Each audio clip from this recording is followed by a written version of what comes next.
So welcome to Praveen Education Institute. So already நம்ம ஒரு 2 to 3 questions பார்த்திருக்கோம். So அந்த வகையில பிசிக்ஸ்ல இன்னைக்கு நம்ம பார்க்க போறது எலக்ட்ரிக் ஃபீல்ட் அப்படிங்கிற ஒரு முக்கியமான question.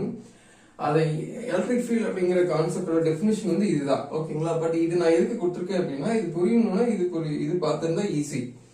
Electrostatic force experienced by the charge Q naught due to Q is given by Coulomb's law. Coulomb's law உங்களுக்கு கான்செப்ட் தெரியும். சோ நம்ம Q and Q2 ன்னு பார்த்தது வந்து இங்க என்ன சொல்லிருக்காங்கன்னா Q not due to Q அப்படினு சொல்லிருக்காங்க. சோ அப்ப அத பேஸ் பண்ணி Coulomb's law பேஸ் பண்ணி நம்ம எஃபெக்டார் எழுதி இருக்காங்க. அவ்வளவுதான். சிம்பிள் கான்செப்ட் தான். இப்போ நம்ம இத பாக்கும்போது உங்களுக்கு புரியும். சரிங்களா? சரி. The electric field at the point P at a distance r from the point charge Q is defined as the force that would be experienced by a unit positive charge placed at that point P அப்படின்னு சொல்லிருக்காங்க. So simple concept தான். So இந்த இடத்துல வந்து சொல்றாங்க பாத்தீங்களா unit positive charge அப்படிங்கிற ஒண்ணும் இல்ல இந்த Q நாட் தான்.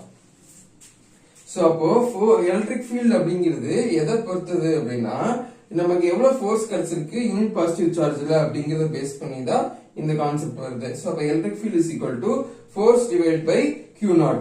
சோ அப்ப ஃபோர்ஸ்க்கு நம்ம ஏற்கனவே இந்த இது சொன்னது உங்களுக்கு இதில இருந்து நீங்க எடுத்துக்கோங்க வேல்யூ. இப்ப F வெக்டர் இருக்குல F வெக்டர் போடுங்க F இல்ல F வெக்டர்.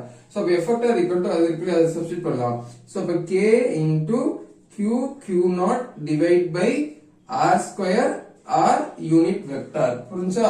சரி டிவைட் பை என்ன இருக்கீங்க divide by Q naught divide by Q naught. இப்போ இது மேல வந்துரும்.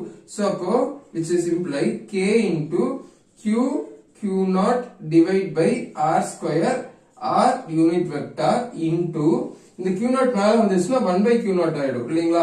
Q naught by 1 இருக்கு. இது மேல வந்துச்சுன்னா ரெசிப்ரோக்கல் ஆயிடும். So 1 by Q naught cancel ஆயிடும். பேலன்ஸ் என்ன இருக்கும்?